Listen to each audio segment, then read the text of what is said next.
There's a misnomer going on at the box office where people are thinking that if you get woke, you win, all because of the Barbie movie. But the Barbie movie played on brand tactics that just aren't going to work with a lot of other films.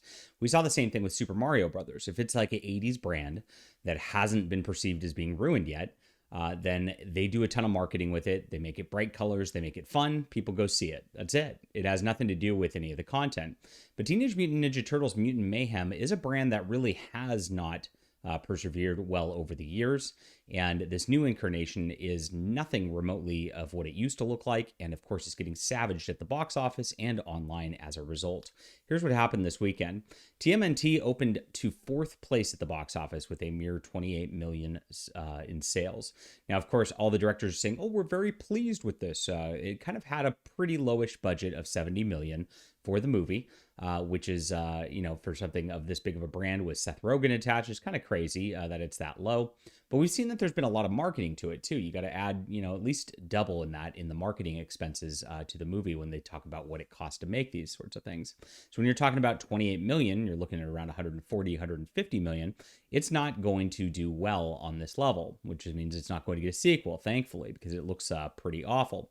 And of course, people are noticing this online too. So when you get into the character designers and what they're talking about here, this tweet dropped over the weekend. The new TMNT film is out. When I joined Mutant Mayhem, my first assignment was to work on April O'Neil. No pressure.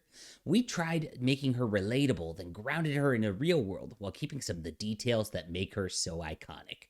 I personally love her in the film. So here it is. Grounding her in the real world is making her some chunky, kind of weird, non-binary looking person. I don't know about iconic looks to her, but this is what they did to make her, quote, grounded in the real world. So here it is. If you look at the ratio on this with 3,000 quote tweets on here, absolutely crazy. You start to go through here and they're like, what is this? Look at this. Look at this rendition of April and O'Neil that some guy made online here. And now, of course, people comment on, well, what's iconic about it? And somebody mentioned, was the color yellow the only thing you kept from details that make her look iconic? Yes. This is seemingly the only thing that was kept of the, quote, iconic April O'Neil. So when you make wholesale changes like this to a property for no reason other than to showcase your diversity, people get upset by it and people don't actually want to go see the movie at that point. That's exactly what's happening with Teenage Mutant Ninja Turtles. It doesn't seem or look fun when you put this kind of thing in there.